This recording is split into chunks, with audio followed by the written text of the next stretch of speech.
My name is Lena Marshall, and I'm 31 years old.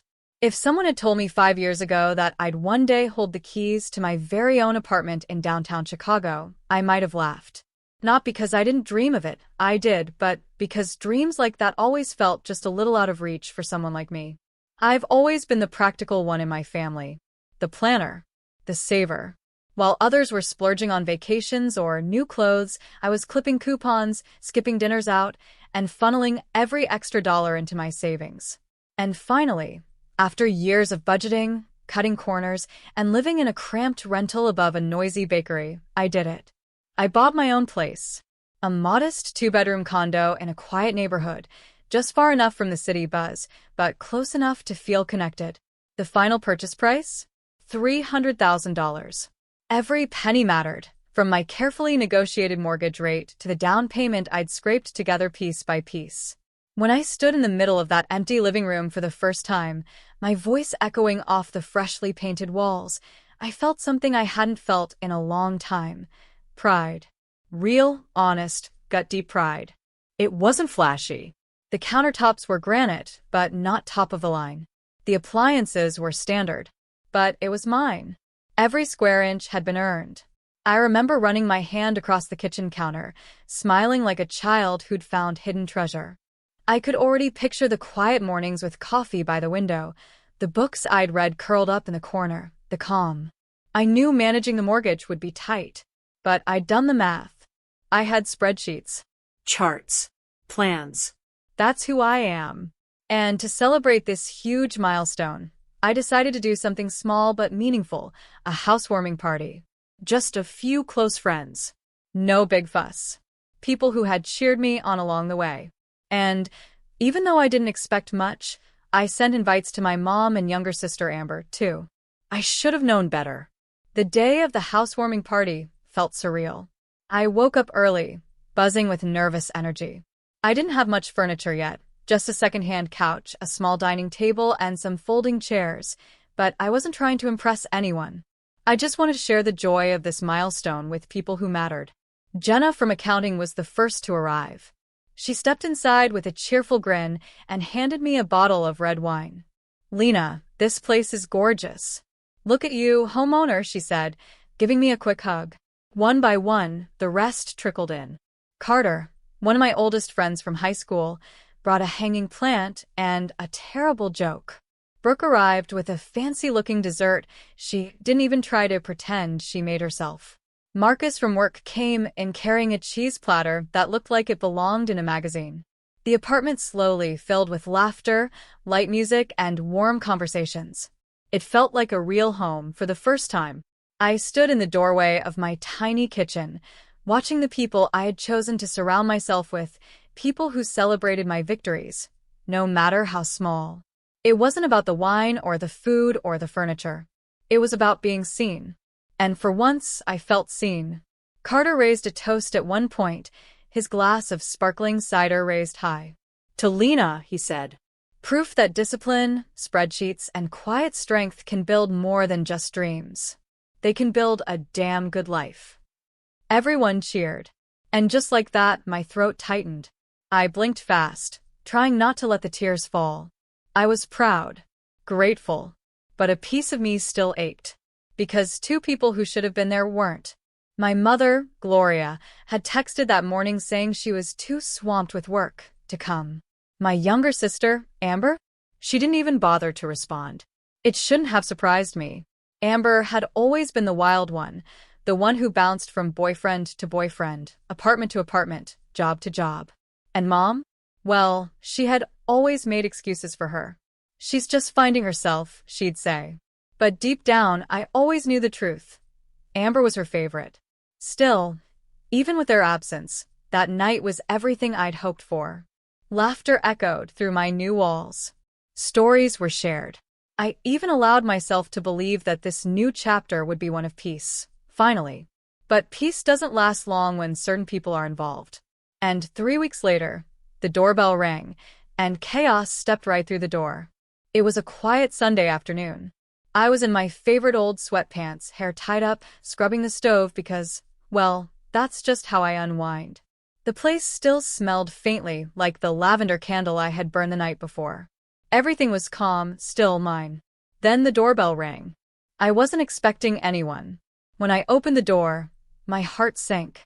There they were, my mom, Gloria, standing tall and sharp in her usual fitted blazer and swinging a designer purse like a weapon, and behind her, Amber, wearing oversized sunglasses indoors like some B-list celebrity who had just rolled out of bed. I hadn't invited them. I hadn't even heard from them since the party. "Lena," Mom said, brushing past me before I could say a word, "I thought it was time we stopped by." Amber followed without a word, taking her sunglasses off slowly and scanning the apartment with a bored expression. My stomach clenched, but I forced a polite smile. "Can I get you both some tea?" I offered, trying to keep it civil. Gloria immediately launched into commentary mode. This kitchen layout is compact. And I thought you were always picky about natural light?" Amber was more blunt. "It's actually not as bad as I expected," she said, flopping onto my couch like she owned it. I kept my expression neutral and walked to the kitchen to make tea, but I could feel the tension rising like a slow boil. I had no idea what they were really here for, but I knew it wasn't just a friendly drop-in. Amber twirled a strand of hair and finally spoke, her tone casual but calculated. "So, Matthew and I broke up," she said, picking imaginary lint from her jeans. "Can you believe he wanted me to start paying rent after 8 months? Ridiculous, right?" I stayed quiet, pouring water into the kettle. Amber continued. "Anyway, I had to move out. And you know how crazy rent is right now. I was thinking maybe I could stay here for a little while, just until I get back on my feet." I turned slowly, holding the mugs tightly. "You want to stay here?" "Just for a few months," she said, flashing an innocent smile. "I'll find a job soon. You won't even know I'm here." My heart was pounding. I had just settled into this space. My space. My peace. "I just moved in, Amber. I need my space. This isn't." Gloria's voice sliced through mine. "Lena, how can you be so selfish? Your sister has nowhere else to go. This apartment is big enough for 2. I stared at her in disbelief. "She can stay with you. You've got the space." Amber cut in quickly. "Oh, please, Mom's house feels like a retirement home. I need somewhere lively, where I can meet people and network." Gloria nodded in agreement, her arms folded. "You're being incredibly cold-hearted. After all we've done for you." They were tag-teaming me just like old times. Guilt was their favorite game. Mom's final blow came like always. "Your father would be so disappointed in you." It hit hard. It always did. Defeated and emotionally worn down, I gave in. "Fine." For months. That's it. Amber's crocodile tears vanished instantly. "Thank you," she beamed, standing up and hugging me. I stood stiff, not hugging back. "You need to find a job, save money, and be gone in 4 months," I said, my voice firm. "Of course," Amber nodded quickly. Gloria smiled like she had just secured a business deal. The next evening, Amber showed up at my door dragging 3 massive suitcases and arms full of shopping bags. "Where's my room?" she asked as she wheeled herself inside like she owned the place. I hadn't even had time to breathe yet, and already, the storm had arrived. Before I could even process that she was really moving in, Amber was already scoping out my bedroom. She peeked inside and gasped dramatically. "Ooh, this one's perfect. The view is amazing." "That's my room," I said sharply. "You'll be in the guest bedroom. Or you can go back to Mom's." Amber gave me a pout so theatrical it could have won an award. But I didn't flinch. I wasn't going to let her charm or guilt trip me into giving up my own bed. I showed her to the guest room, smaller, with just a futon and a compact dresser, and she dragged her suitcases in like a defeated queen sent to exile. That evening, trying to smooth things over and avoid a tense start, I made pasta for dinner. It was my way of keeping things calm. I set the table and called out to her. "Dinner's ready." She shuffled in, still half distracted with her phone, but sat down. I figured it was now or never. "If we're going to live together, we need to talk about boundaries," I began, trying to keep my voice steady. She twirled spaghetti around her fork and shrugged. Fine. First, no loud music or late-night calls. I wake up early for work, and these walls are thin. Okay, she said between bites. This pasta is actually amazing. Second, utility use. Please don't take 40-minute showers and turn off the lights when you leave a room. Amber rolled her eyes. I'm not a child, Lena. And most importantly, I said, ignoring the attitude, no guests without checking with me first. This is still my apartment. She paused and looked at me with a rare bit of sincerity. I get it. Really. I know I haven't been reliable in the past, but this time I'm serious. I'm gonna find a job and save. I won't stay longer than 4 months. Promise. I wanted to believe her. I really did. And for the first time since she arrived, there was a flicker of hope that maybe, just maybe, she meant it. And for a few weeks, it actually seemed like she did. Amber got up early. She told me she had interviews. Sometimes I'd come home to find dinner already made. Once, she even cleaned the living room. She seemed focused, responsible. One evening, I asked her, "How was the interview today?" She grinned. Really good. It was a marketing firm downtown. They said they'd call me by next week. I smiled back. Maybe she'd grown up after all. But Amber has always been a master at giving people what they want to see, at least for a while. And just like every other time, it didn't last. By the end of the first month, the shift was undeniable. The dishes started piling up in the sink again. The once warm dinners became takeout boxes tossed carelessly on the kitchen counter. I'd come home from work to find her curled up on the couch, glued to her phone, the TV blaring, and nothing touched since I'd left in the morning. One evening, after an exhausting day, I dropped my bag by the door and took in the scene, greasy wrappers, half-empty soda cans, and Amber right where I'd left her that morning, still in the same pajamas. I bit my tongue and went to make stir-fry. When the smell drew her into the kitchen, I tried to keep my cool. Amber, I said, gently but firmly, we agreed to share housework. I can't do all this alone.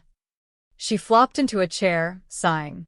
Ugh, I'm just so tired of cooking and cleaning. It's so boring. I didn't answer. I just kept stirring vegetables. How was job hunting today?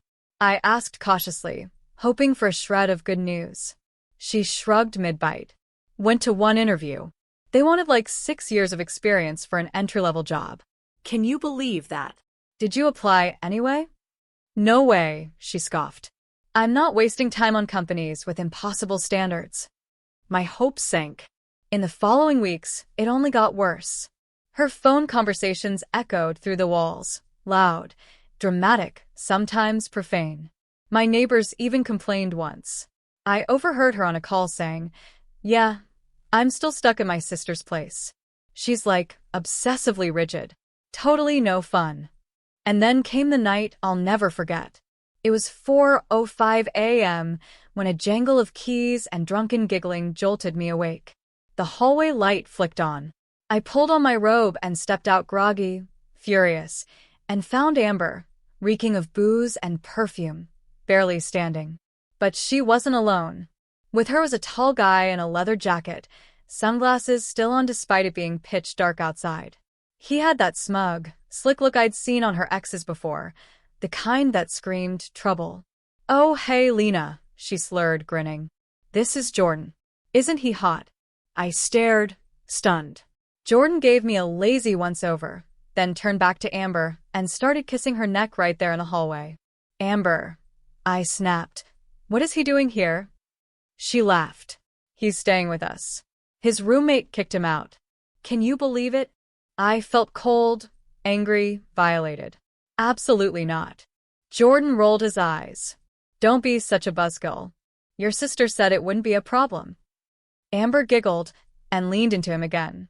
"Stop it," I barked. "Jordan, you need to leave. Now." Amber pulled back, fire in her eyes. "No way. He's staying with me. This is my apartment," I said slowly, shaking with rage. "You don't get to bring strange men in at 4 a.m. and let them move in without asking me." "You're such trash," Amber exploded. "You've always been jealous of me. jealous of my relationships, my life. That was it. The end. I walked to her room, flung open the closet, and began dragging out her suitcases. You were supposed to be here temporarily. You were supposed to be finding a job. Now pack. You're done. Amber stood frozen. Then, in a fit, she started shoving her clothes into bags, tears and curses flying. You're a horrible sister. I hate you. Jordan watched silently, leaning against the wall with his arms crossed. Within 40 minutes, she had everything packed. Fine, she screamed. Keep your precious apartment, you selfish witch. She stormed out, dragging her bags and her pride behind her, Jordan in tow, slamming the door so hard that the frame rattled. 45 minutes later, my phone rang. Gloria. How dare you throw your sister out in the middle of the night? She screamed before I could say a word. She could have been hurt. I didn't answer. I just hung up. Then I turned off my phone and finally exhaled. The silence that followed was almost unsettling. It was so quiet, so still. I could hear the hum of the refrigerator and the ticking of the old wall clock, sounds that had long been drowned out by Amber's chaos. The next few days, I cleaned like a woman possessed. Amber had left behind moldy dishes under the bed, wine stains on the carpet, makeup smears on the bathroom mirror, and a sticky mess in the fridge I didn't even want to identify. It was like trying to erase someone else's storm from the walls of my sanctuary. I hired a locksmith and had all the locks changed. The man didn't ask questions, just nodded when I said, "Better safe than sorry." When he handed me the new keys, I held them tightly like a symbol of reclaiming my space and myself. Then, for the first time in years, I started sleeping soundly. No banging doors. No loud phone calls. No random strangers on my couch. And just like that, my 32nd birthday was around the corner. It felt like the perfect time for reset. I planned a small celebration, something meaningful. I invited my colleagues from work, a couple of high school friends, and my cousin Hannah from my dad's side, someone who had always seen through the drama in our family. I intentionally left Gloria and Amber off the guest list. The evening arrived, and my apartment buzzed once more, but this time with warmth, respect, and genuine love. Jenna brought her famous chocolate cake, Carter showed up with a housewarming plant wrapped in twine, and Brooke arrived with a bottle of my favorite wine and a big, mischievous grin. Hannah hugged me tightly when she arrived and whispered, "This place feels different, like it finally belongs to you." I smiled. It does. Just as we were laughing over a ridiculous story Brooke was telling, the doorbell rang. One firm, unmistakably assertive chime. My heart sank. I already knew. I opened the door and, of course, it was Gloria. She swept inside without a word, her eyes darting to the guests. She marched into the living room, inserted herself between the laughter, and raised her voice above the crowd. "I can't believe you're all here celebrating with her," she announced dramatically, after she threw her sister out in the middle of the night. The entire room fell into a stunned silence. I stood there, frozen. Guests glanced awkwardly between us. "Mom," I said quietly, "this is not the time." "No," she snapped. "When is the time, Lena? When do we talk about how cruel and heartless you've become?" Amber crossed the line. "She's devastated, Lena," she shrieked. "And you're in this fancy apartment, throwing parties while your sister has nowhere to go?" That's when something inside me broke. I stepped closer, my voice firm but calm. "Maybe if you'd focused on parenting her instead of making excuses, she wouldn't be like this." The silence that followed was sharp, until it was shattered by the sound of Gloria's hand slapping my face. Hard. Gasps echoed around the room. I stumbled back, instinctively pressing my hand to my burning cheek. "You ungrateful wretch," she hissed. And then she stormed out, slamming the door so hard that the wine glasses trembled. I stood frozen, humiliated, shaking, and then I broke. Hannah rushed over and wrapped her arms around me. Others followed, offering comfort, trying to salvage what was left of the night. But the atmosphere had changed. There was no more celebrating. Just silence, concern, and a heavy dose of truth. Gloria had crossed a line she could never uncross. After Gloria stormed out, I apologized to everyone, even though I had done nothing wrong. People slowly trickled out, hugging me and whispering kind words like, "You didn't deserve that," and "We've got your back." But the pain lingered long after the last guest had gone. That night, I sat alone on the couch, my cheek still stinging and my heart heavier than it had been in years. I stared at the cake Jenna had brought, untouched, and I realized how symbolic it was. Sweet on the outside, but ruined by what happened before anyone could enjoy it. 3 weeks passed without a single word from Gloria or Amber. Then one evening, as I was sorting through laundry, Hannah called. "Don't freak out," she began, "but I thought you should know. Amber and Jordan are living at your mom's place now." I didn't respond. I just nodded to myself and whispered, "Of course they are." But Hannah wasn't finished. "It's a disaster over there. Mom's neighbors are complaining. They throw wild parties. Cops were even called last week." Gloria's overwhelmed. I could hear the hesitation in her voice when she asked, "Aren't you worried?" I gave her my honest answer. No. Mom made her choice a long time ago. She always excused Amber's behavior, always blamed me for setting boundaries. This is the outcome of those choices. 5 months went by. I threw myself into work, took up yoga, painted my guest room, and even joined a book club. I was healing in my own way. Then one afternoon, while I was reorganizing the pantry, my phone lit up with a call from Gloria. I stared at the screen for a long moment. Curiosity won. I answered. Her voice came through, softer than I'd ever heard it. Almost broken. "Lena, please don't hang up. I just need you to listen." I stayed silent, allowing her to speak. "You were right," she said, voice trembling. "About everything. Amber, she's out of control. She and Jordan have taken over the house. They don't contribute anything. They scream at each other. They throw parties. Last week I told them to stop, and Amber, she pushed me down." I said nothing, clutching the phone so tightly my knuckles turned white. "I don't know what to do anymore. Please. I need your help." I remembered standing in my living room weeks earlier, my cheek burning from her slap, and her words ringing in my ears. "You ungrateful wretch." So this time, I didn't comfort her. Instead, I said, "You need to handle this yourself, Mom. Your golden daughter is your problem now." And I hung up. Then I blocked her number. Since then, Hannah's kept me updated, just enough to confirm that I made the right choice. Gloria eventually filed an eviction case against Amber and Jordan. The neighbors had had enough. Noise complaints, Trash. shouting, even public intoxication. One night, the police were called when things got out of hand during yet another loud party. The last I heard, court was still in progress. I don't know whether Amber and Jordan have moved out, or if Gloria is still trying to justify her decisions to anyone who'll listen. But I do know this. I sleep peacefully. My bills are manageable. My fridge stays stocked. My floors are clean. And no one steals my wine. My apartment, the one I bought with every cent I earned, is quiet now. And every evening, as I sip tea in the glow of soft lamplight, I remind myself of the one lesson I learned the hard way. Sometimes, peace doesn't come from fixing relationships. It comes from walking away from the ones that keep breaking you. If you found this story powerful or relatable, don't forget to like the video, share your thoughts in the comments, and subscribe for more true story-inspired content. Your support means a lot and helps us continue bringing you real, emotional, and unforgettable stories every week.